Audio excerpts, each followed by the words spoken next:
Gregory Terry has worked in Ukraine for 26 years, facilitating the delivery of aid to frontline areas of the country. Like me, he uses YouTube as a tool to advocate for Ukraine and to demonstrate the amazing work of his team on the ground. Greg has always been fascinated by the cultures, history, and languages of the region, growing up in an era which saw the opening up of the Soviet Union. I'll let him tell the whole story of his family and how he came to be connected to Russia and then Ukraine. Greg now runs an NGO in Ukraine and considers the country his second homeland.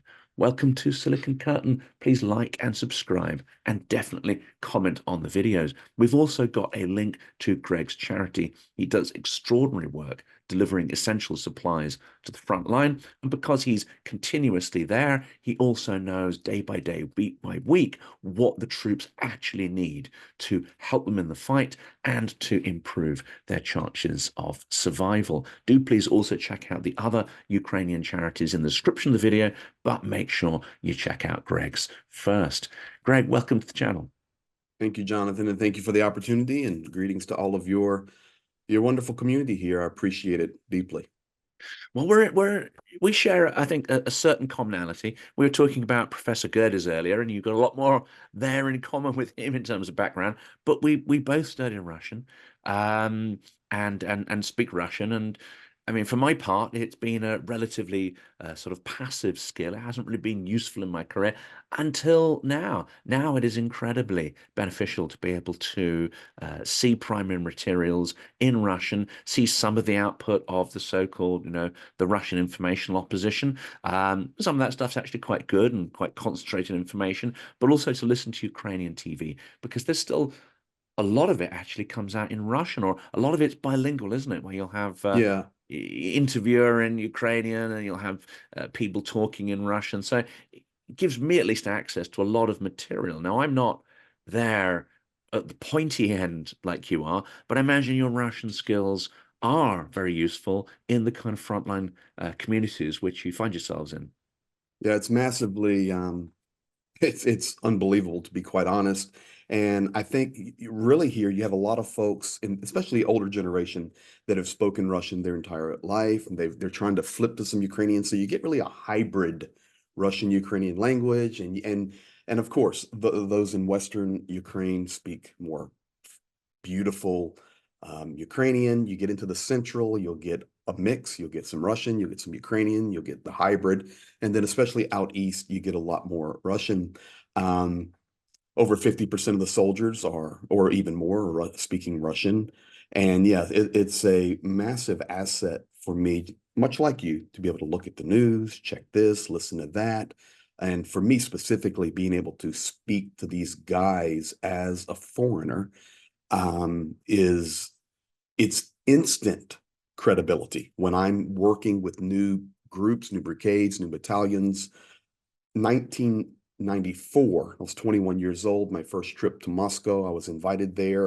Just crazily, unbelievable invitation that came to come and teach there for a month. I had just gotten out of college. I was green, wet behind the ears, and I went. And I that started my journey of learning the Russian language.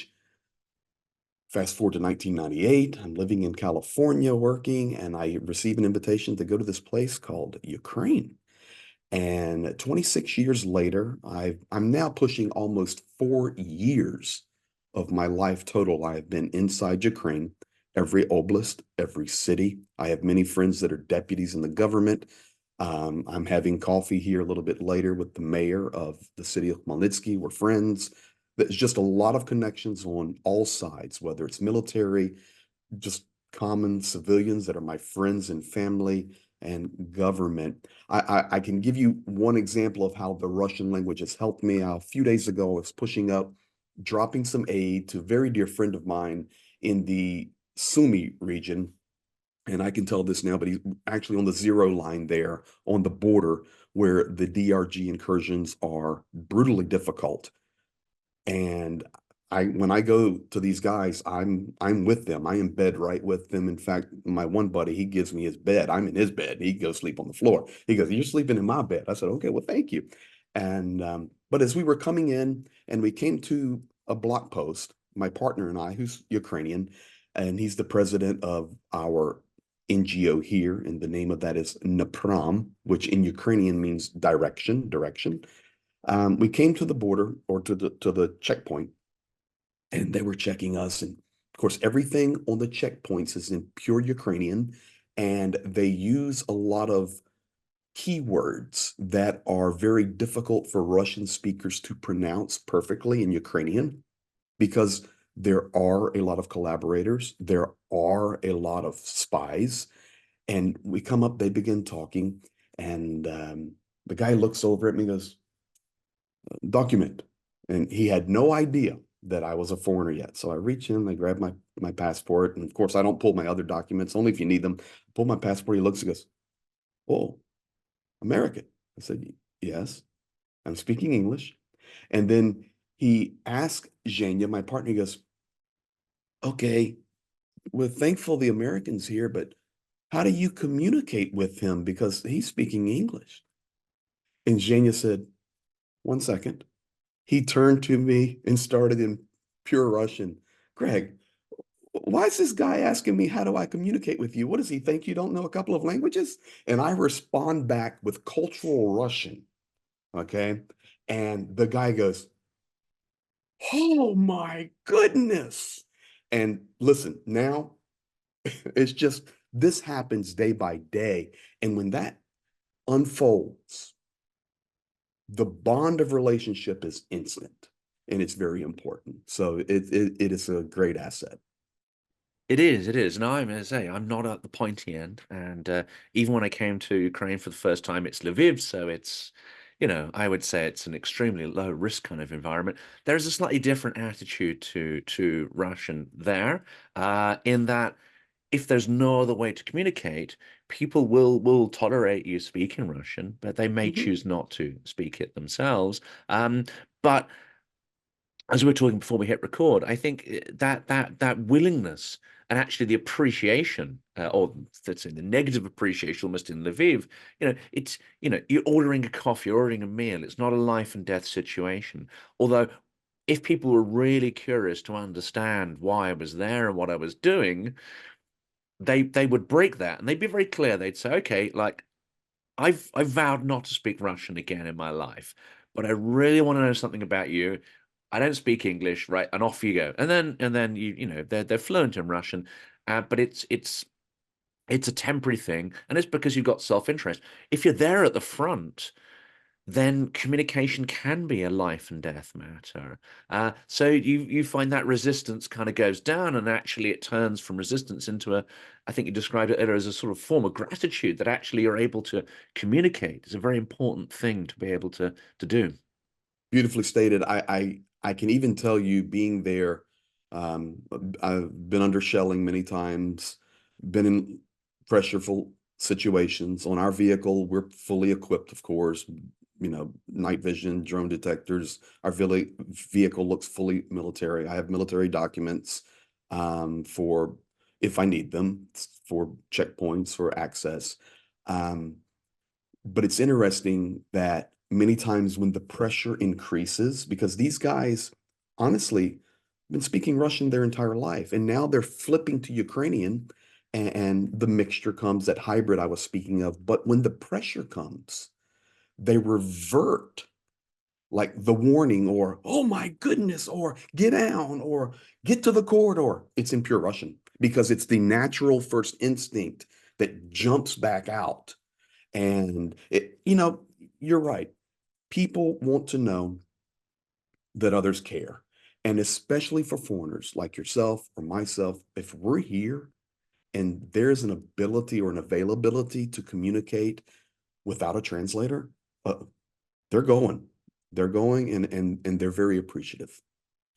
Well, let's touch before we move on for a minute. We're not going to talk too much about Russia itself, but we've got a common experience. I was there in 92, you were there in 1994. So the same kind of period, just emerging, the market economy and so on. You got people on street corners selling stuff all the time. You got a real sense of that kind of transition.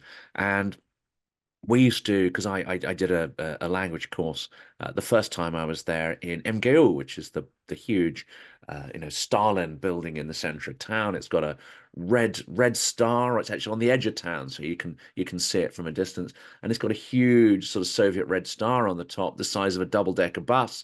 It's an extraordinary thing. We used to get drunk and break out onto the roof and just watch over the city skyline, and like deeply interested in the literature and history. Uh, even they're not particularly dewy-eyed. I always found it, it's an intensely traumatic history. It's not something to sentimentalize about, and a lot of people do sentimentalize about, Russian literature and so on, and sort of big it up in this romantic sense.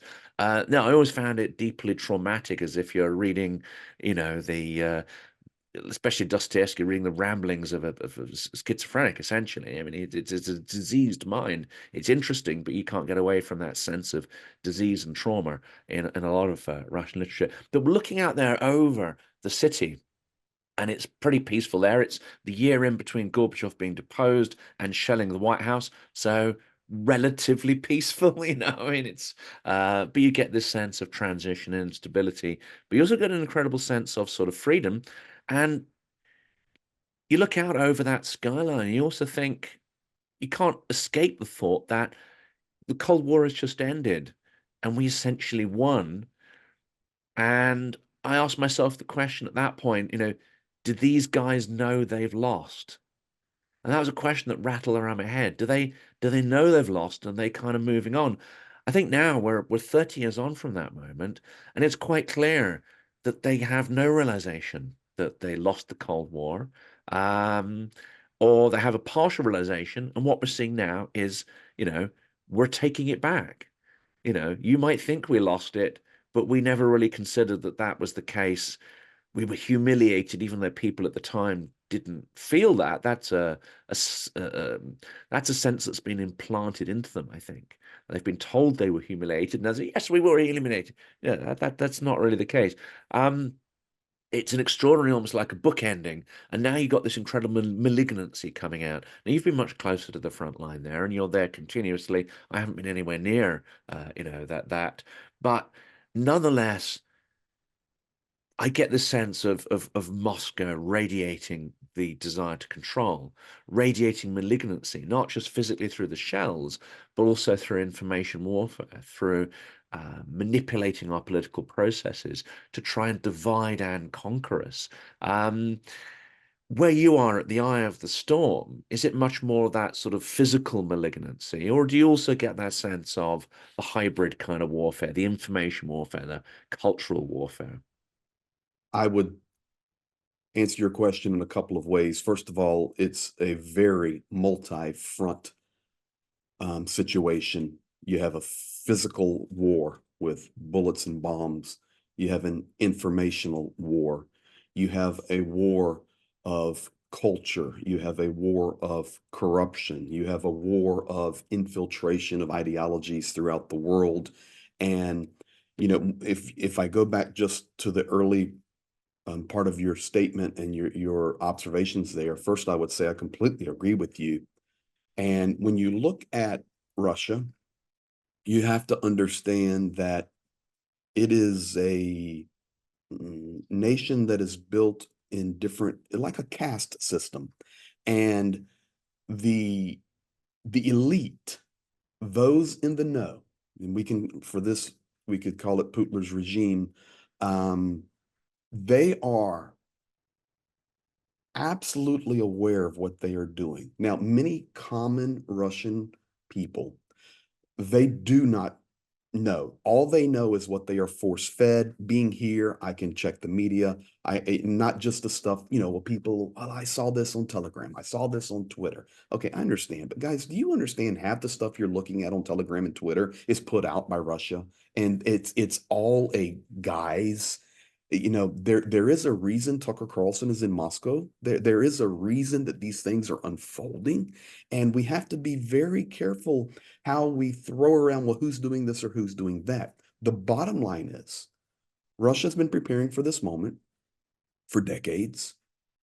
And it may not be every common person, every business where they wanted many to break free and become westernized and have normal life, whatever that is today. Um,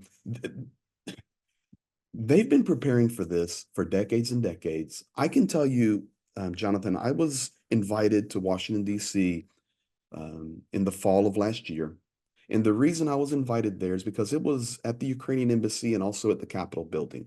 And, my following very small at that point and now growing thanks to collaborations with you and others. And I'm very appreciative of that. But I was invited because I have such good friends here in Ukraine, and one of them a deputy, and they were trying to bring a spectrum of people, like a listening forum there at the Capitol. There were U.S. senators, there were U.S. House of Representatives, there were high-ranking military officials, there was the ambassador of Ukraine, and there were journalists from nations where we look at and we see problems. For example, Hungary and the issues we deal with Orban. But then they were there. So this whole forum came together. And I remember it very clearly that House Representative Victoria Spartz, we're sitting there, she's sitting beside me. They say, okay, can you tell us your experiences? You're an American citizen. You're literally there on the front line. Your track record is proven. What are you hearing? What are you seeing? What are your observations? And it was trying to understand altogether how to battle against this and to bring other ideas and other perspectives. Victoria Spartz looked at our group and said, guys, I am a native born Ukrainian citizen. I can never be the president of the United States, but I am a House representative of Indianapolis, Indiana. And I've lived in the United States for 20 some years.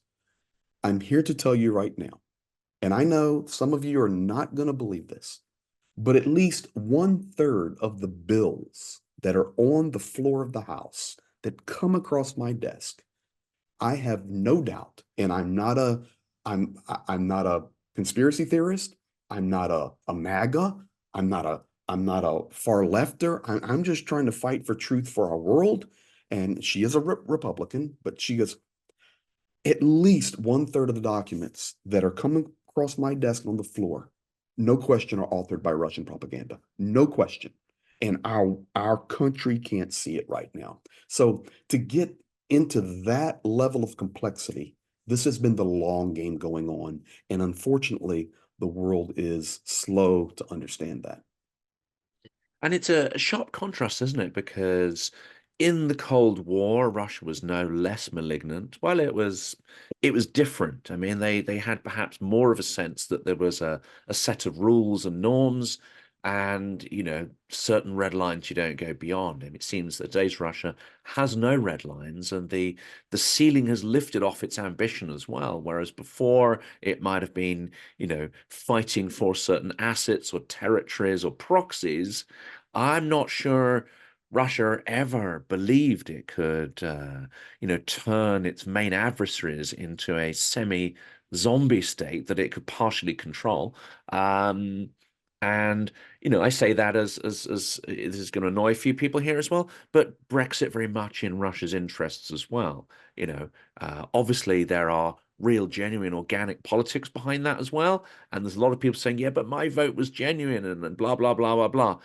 The fact remains is it's a hugely beneficial step for Russia. They probably thought Brexit was going to be even more divisive than it so far has turned out to be. It's been bad enough, but it's set a lot of people in disagreement, and it's that very process of people disagreeing with each other. Failing to find common cause, in fact, failing to see any commonality in their values at all, that is the mark of active measures, isn't it? It's this corrosive effect on political and social and cultural relations. I will for sure let you speak about your country and homeland with the Brexit. I will not touch that with a 10-foot pole, but I agree with you completely. For my country, I can speak and represent that to your audience, and that is this. Our country right now is in the most chaotic state that has ever been in its history. And that, we can just stop it right there. That is what has been, being, and will continue to be sown is discord. And that plays perfectly into the plans that Russia has for we can use the words directly quoted from Vladimir Putin when he was months ago meeting with Xi Jinping and then making comments about that because I, like you, I watch all the Russian media and I listen to it. And then we translate a lot of it when I'm home. Now, when I'm here in Ukraine, it's all about the aid. Let people see where their gifts are going, where their help is going, tell the real story of inside Ukraine that you'll never see for the most part anywhere else because there are no journalists on the front line. There is no representation of the United Nations on the front line. And the only ones that I've seen were rude and disrespectful to Ukrainian soldiers. And for sure, the Red Cross is not within 100 kilometers of the front line. They're eating crumpets and curds and whey. So we're there telling the story, and we're scratching an itch for people, and they're wanting to help. But this chaos, this divisiveness, this is the play, this is the goal, and the world is falling for it so easily. Every day, people die in Ukraine. This front line is 1,000 kilometers long. For those of you that are watching from the United States, that is 600 miles. It is 1,000 kilometers long. And every day, Ukrainian soldiers, and more equally important, Ukrainian civilians are being killed and brutalized. And the world, unfortunately, has lost a little sight of that, especially with the chaos that is sown, the emerging war that seems to be elevating in the Middle East, and the other chaos that's happening around the world. I will give you one example. A few days ago, I'm up on the front lines in the Sumy region. And as I shared earlier, the DRG working there. And basically, for those of you that do not know, that is basically special forces, special ops of Russia that is inside Ukraine. They're living in the forest there. It's very icy, it's very cold, it's very snowy. And basically, all they're doing is sabotage, killing civilians, and killing Ukrainian soldiers. And the Ukrainian soldiers are having to put so much effort into managing that border area where over the last 10 days, Russia has moved in an entire artillery division. And this is public information. I can tell you, they are fully expecting that Sumy and Chernihiv regions in that border is going to heat up like early phases of the war. They can see it. Um, but just a few days ago, I'm there with the guys, and my buddy comes to me and goes, Greg, I may have to go. And if I do, I'm leaving you here. You have the toys with you, lots of toys. He says, and if I do, you and Jania, you get in that corner, you get the toys, and you stay awake because the DRG is everywhere right now, and we have to go out and do our job. I said, okay, no problem, no problem. And they went out and they came back. And he said, y'all all right? I said, yeah, man, no problem. The toys were ready. And he goes, man, I'm going to show you something. You can't show it to anybody else, but I'm going to show you. I can talk about it. 2 kilometers from where I was sitting, 1.2 miles, just on the other road over, basically through a big field and forest. There was a grandmother and a grandfather driving along the road, just heading back to their little village home, kilometers inside the Ukrainian border. And the DRG was there hiding in the trees and killed them. They were obviously old people, older. They were obviously civilians. They were, I mean, pure. It's so clear. And he goes, do you want to see the drone footage? I said, yeah, show it to me. And I literally watched, even from the drone, I could see this was a granny and grandpa. And these DRG guys just stood up right beside the road, wiped them out. And these are the reason. This is the reason that we have to do what we're doing. Explain to people as clearly as possible that This is not as simple as you think. And this is a world situation that gets me back to the Putin and Xi moment that I wanted to say. Putin and Xi, in their meeting, Putin came out immediately after and says, we know that the West wants to control everything, but we're here to tell you there is a new world order. And I'm not conspiracy theorying that. I'm just saying that was his statement. There's a new world order that is needed because we're not dealing with that anymore. And that's where we're at. And it's challenging. It's projection. It's always projection, isn't it? Hmm. You're controlling everything, and that essentially because that is his desire. That is the game plan on his side, and of course he's going to project that. Therefore, he cannot see a genuine organic alliance of countries coming together to fight together and pool their sovereignty. In that sense, we know this from his speeches as well. He sees Europe simply as a sort of puppet, a marionette of Peshka. Western, American foreign policy. Um, there is no strategic military advantages there to basically massacring an elderly couple in there, and even that's going to terrorize people, but it's not going to change their minds. They're not going to suddenly love the Russian world and embrace it. Quite the opposite. Ukrainians, the first thing when I sort of got into these conversations. A very nice Ukrainian Canadian lady who explained to me, says the thing you need to know about Ukrainians is one, we're stubborn. You push us, and we're going to really dig our heels in, and so this strategy doesn't work. But what it also to me underlines, I'm interested to hear you think this, Zeba, because as we get into deeper into the electoral cycle, we've already heard a lot. We're going to hear a lot more conversation about negotiated settlement, about freezing the lines of contact, negotiation, etc. I call this the normalization of what essentially is a genocidal, highly traumatized, genocidal, pathological country, which is Russia. It is not normal in any sense. Therefore, the idea of a negotiated settlement is ridiculous. But this is gonna be talked about more and more, isn't it, as we approach the election day? Jonathan, how do you have such the keen ability to read my mind? That is exactly where I was hoping you'd take the conversation. All right. Now, It's the number let's one propaganda directive, let's isn't give an it? inside look. It's out there now that all of these security agreements, like Ukraine has developed with your nation, that we will guarantee security for X amount of time, all of these different things are like pieces of a puzzle that Kyiv, Zelensky, and others are putting together to push towards a frozen conflict and settle the war down. Okay. That is the Kremlin talking, guys. 100%. Everywhere on the front line I go, and I leave again tomorrow, I'm with soldiers and I ask them, I said, guys, you hear what they're talking about? Maybe, get a little security and maybe pause the war. And 100% of the responses are this, not 99, not 50, 100%.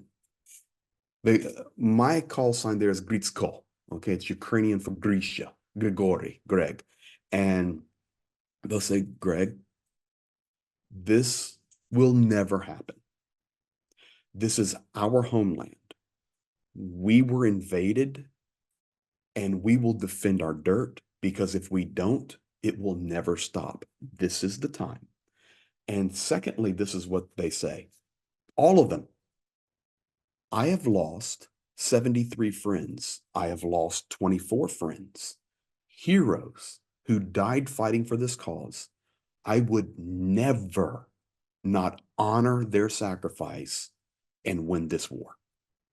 So it's a complex issue that has many um, levels of thought. It's not just, oh, we're going to do this and pause this and freeze this. No, these soldiers, they're not quitting. And Zelensky knows it, Ukraine knows it, but you get a lot of that. It's the game they play. Peshka, peshka, peshka, peshka, peshka. That's what they do. Pawns, pawns, pawns, pawns. They play chess. I've suspected now for a good number of months that, and this, there are people who are going to disagree, and this is an assumption, and I need to label my assumptions as such. But it's my assumption that the Biden has been heavily influenced by Joe Sullivan, Jake Sullivan.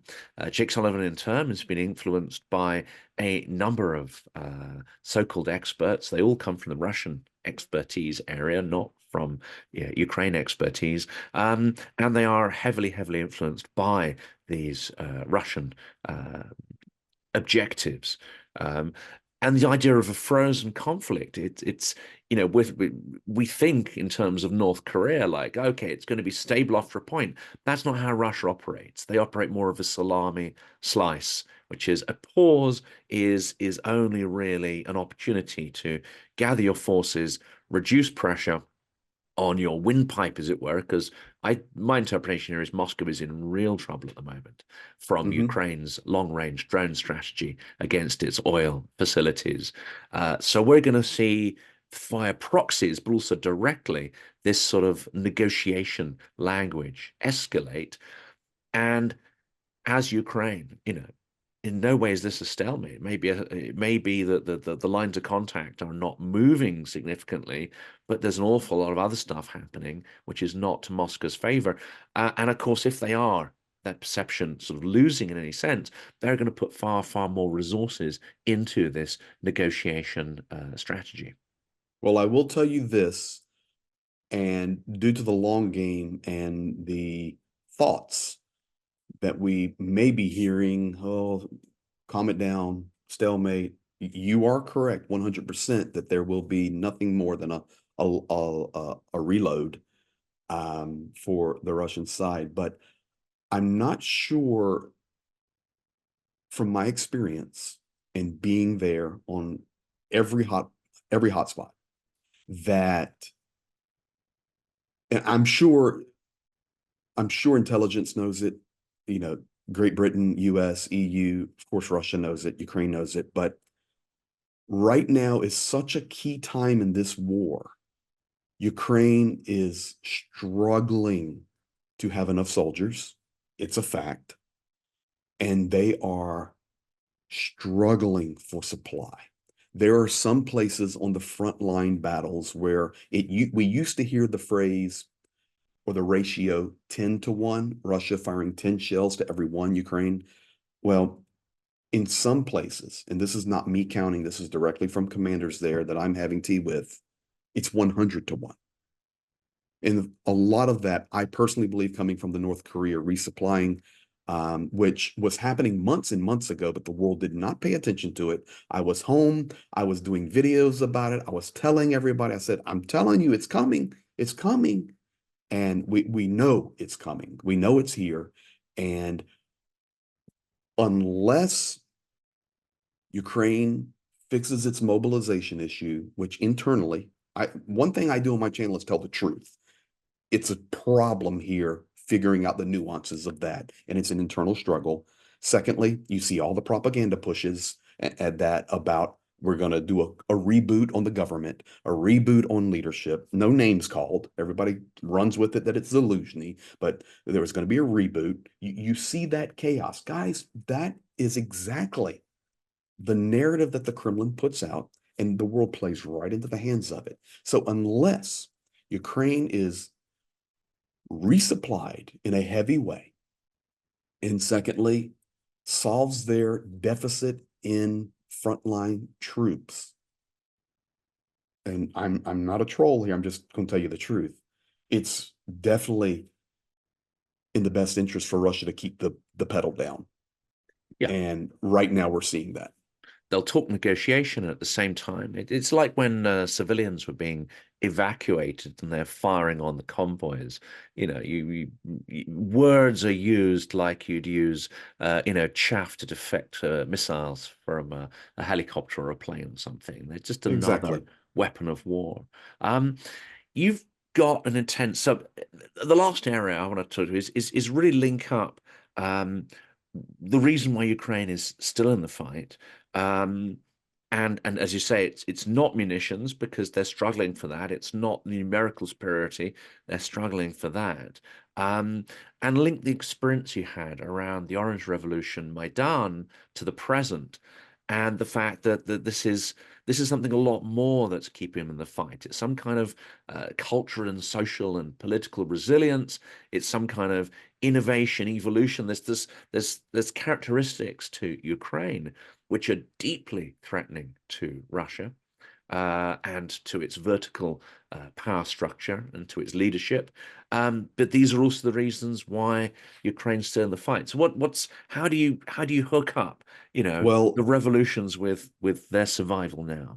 this has been the long-term play, and here what the guys are calling it is this is their war for independence. So even though, we had the beginnings of the collapse of the Soviet Union there in 89 and 90 and 91, and these satellite nations were receiving their independence. Um, Guys, they received independence only in a flag. That's it. The Soviet Union then transitioning to Russia and then the Commonwealth of Independent States, CIS. I'm just telling you, they still controlled everything. Well, they were doing an election. Yes. Oh, yeah. And they elected a good guy, maybe, or a bad guy. Russia's, the Soviet mentality, so indoctrinated for 100 years that you cannot break free from that in by simply hanging your flag and having an election. So they've been fighting a war for their independence. Yes, it was the Orange Revolution, and remember, it was Yushchenko being poisoned. All these things were happening. We're starting to watch, and oh, the KGB's doing that, da da da da, and see all that unfolding. The next thing you know, you're moving a few years later into the Maidan, which absolutely was Russian snipers in the Hotel Ukraina there at the Maidan Square. You say, well, how do you know that? Because I was there, and I'm telling you, it was Russian snipers. He said, well, how do you know that? I said, because my friends in the government, in the military, in the SBU, in the deputies, it was. And the story was the different coverage, Ukrainians killing Ukrainians, da, da, da. Just like Ukrainians then from that phase forward started creating acts of genocide against the Russian population in Same story, Lugansk isn't and it? It's the Donetsk. It's the same same story. story. Can't you see it? The same story. It pushes us now into this not war now. Guys, the war's been going on for 2 decades.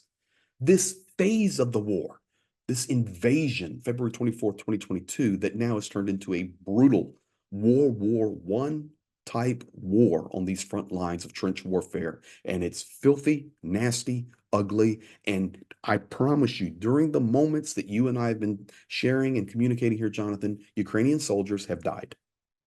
I was going to speak Russian. There's no question. There's no question. It's happening every day. So, Ukraine, Ukrainians are the most resilient people. There will be no possible way that they will take no for an answer now, because very clearly, these guys and ladies and heroes, not only soldiers, volunteers, those grandmas at home sewing stuff that's still happening and the world doesn't see it anymore, are fighting for their independence. This is a war of independence, and on all spheres. So I describe it like this, and I know the wonderful. I don't want to be disrespectful, Jonathan, because I don't know how to say it properly. The Brits. Yeah, that's Um, fine. Yeah, okay, the yeah. Brits. There was a wrestler when I was growing up, the fake wrestling on TV as a young boy, and they were a duo called the British Bulldogs, and they were wrestlers. Okay, they were great. I loved them. Had their accent, and they carried the Union Jack, and it was awesome. All the show. But the Bulldog was bred to be a relentless dog. If you think about a bulldog, they have their mouth here, and then their nose is slanted backwards. so that they can lock onto their prey and not have to release, but they can keep breathing because the nose is not blocked. Folks, the world, in many ways, those that are against Ukraine, spearheaded by the regime there in the Kremlin, you have picked a fight with a bulldog. Good luck. Good luck. They're not going to release, and they're going to fight, and they're going to stand for freedom and truth. And to everyone says, I'm fighting for my daughter, I'm fighting for my son, and I'm fighting for yours. And they're fighting for difference as well. This is the other thing which, by curious irony, my roommate in MGU, that was 30 years ago, um, turned out to be Ukrainian. And, in the sort of broken conversations we had there over a beer, he tried to explain we're different. And I think that's the other point. Russian propaganda is we're the same, we're the same, we're the same, and they come and they kill you. Um, Whereas Ukrainians are we have some things in common, but we are different, and they're fighting to preserve that difference and not have it erased. And I think this is the genocidal aspect of this, which the media glosses over. Legal people, politicians, if they accept it, it comes with all sorts of responsibilities and costs, and they have to explain it to their electorates and so on. So this is something else that is not unfortunately covered enough. But Russia's actions on multiple fronts are genocidal. And is it true to say that every single Ukrainian now understands that to lose means essentially eradication? Even if you don't die, it means eradication of your identity, language, or all possibility of evolving that cultural identity in the future. I assume you want me to answer truthfully. Yes, Okay, so your question was, do the Ukrainians understand that? And the answer is yes, 100%. However, I will tell you the truth. In many of these frontline places, um, for example, I do a lot of work in Kherson, and Kherson right now is destroyed. Every day, civilians are being killed. Um, there's up to 35% still in Kherson that support Russia. I mean, period. So you look at them, and and for us and for the military, and many of those are ethnic Russians that have just lived in Kherson, and they're staying. And then when Kherson was occupied, you had a 10, 11 months there for the complete propaganda agenda and regime to just destroy some people's minds, especially those that were Ukrainian supporting but older. It flipped them, and it is a challenge in some of these places, especially when we're going in Ukrainian military. You have to be careful. But I can tell you, to answer your question, that's why I couldn't say, oh yeah, 100% everybody here that's on yeah, this no, we side. want Yeah, the no, no, want the no, truthful answer no. here. It's The complicated. truth is 100% of Ukrainians absolutely stand against it. But you still have some mixed bag in a lot of these areas. And I would just say this, just because you eat Solyanka does not mean you're Russian. You know, I eat fish and chips, but I'm not a Brit. Absolutely. I And, mean, and the pernicious effect of propaganda or propaganda media, it's not just under occupation. I think people also fail to realize that the Ukrainian state didn't really, even after 2014, didn't make a concerted effort to prevent Russia broadcasting essentially, its own media, its own messages, its own tropes. That was done fairly, uninhibited all the way up until the full-scale war. So you've had decades, in fact, of, I would say, this sort of low-level cultural penetration, as it were. and it was even into the war months before they started removing 24 and 1 and all these RT and all these channels. It wasn't even day one. It took time. Um, and I can also tell you that on the front line areas, once you get within about 20 kilometers of the front line, um, the EW or electronic warfare is so strong. And folks may go, well, what is that? Is that like drones and stuff? No, no, no, no.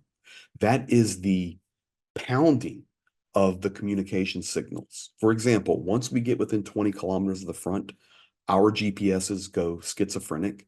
And no matter where we want to go, we run multiple platforms of GPS and offline maps. Once we get into that area, they go schizophrenic, and every GPS will push us into occupied territory, period. Okay. And through little roads. And we, of course, know it, but it's that warfare that's on a different level. I was just coming down through a Zoom the other day, and I have my American phone here, of course, but it's international, and I have other communication devices. But let's say I flew into Heathrow right now, and I landed, and as soon as I land and turn my phone on, my phone, I'm a T-Mobile subscriber in the United States, it will say, "Welcome to the UK. This is your plan." As soon as I cross any border, that is what happens. Okay, so I'm in Ukraine just a few days ago. I actually took video of this. I'm in a Zoom. I'm many, many kilometers from where there could be any Russian position. And I crossed this little place, and my phone went, "Welcome to Ukraine. You've just entered Ukraine." So I had already been in Ukraine for weeks. Something hit my phone. And of course, I'm over next to Russia. So that's what it's doing. Additionally, a lot of times when I try to, you know, because of OPSEC or operational security, I rarely go live from the front, or if I do it, it's in a bunker and very secure and through multiple VPNs and Starlinks and all this jazz. Typically, I'm posting video days after because I'm showing soldiers with their permission for their security as well as mine. But many times I've been on that frontline area, and my phone will hit "Welcome to Russia." And man, I'm not in Russia. So that EW, I mean, they use that so they can push out anything. It doesn't matter if it's small or large. They're trying to control the airwaves. And that's a part of their plan. And let's be honest, they're really good at it. They're unfortunately far too good at a great many things, and we tend to focus on the stuff they get wrong and all the video clips, and thereby sort of underestimate the sheer scale of malignancy they're able to project and still project, and that remains undimmed. Um, the stuff you do is absolutely incredible. I really hope we get the chance to speak again about it. I have the sense Yes, that we could probably kind of talk for hours and hours and hours on that. It'd be great to meet in real life as well. And we will there is make that happen. there's a plan to come to Ukraine later in the year. We'll give more details as that starts to coalesce, as it were. We're going to be with Ukraine very strongly, obviously on the 24th of February in London. Big events happening there, Awesome. which we're going to be taking part of. And yeah, no, what you're doing is extraordinary, and I'm so grateful you can share that with the audience today. Thank you, Jonathan. I really appreciate it. And I think, just think the global community is coming together, the grassroots effort strongly to support Ukraine, doing it through people like yourself and myself and all these others, whether it be, Dr. Gertis we were referring to, and there's just so many, Johnny. It's just it's people doing what's right. And I'm glad to be a part of that team with you. I appreciate you for having me on today. And yes, we'll have to do it again because well, you wax eloquent with that beautiful accent. I just talk like a redneck from America, but we definitely have much to talk about. And I look forward to doing more together. And I have a little English pub that I will take you to when you come to Ukraine, and I will buy you a dinner. I look forward to that. Definitely a pie and Ukrainian beer, and There you go. that's agreed there. We're definitely doing that. Beautiful. Thanks so much. Please, everyone, do check out Greg's work and his NGO charity. Again, it's another great way if you want to send aid. It's a great way to do it and not have any fear about bureaucracy, inertia, loss of your donation. You know that that's going directly to the front line, and it's the right kind of equipment to exactly the right place and the right people who are making a difference, as Greg said, at an absolutely pivotal time in Ukraine's struggle for independence. Thank you. Thank you.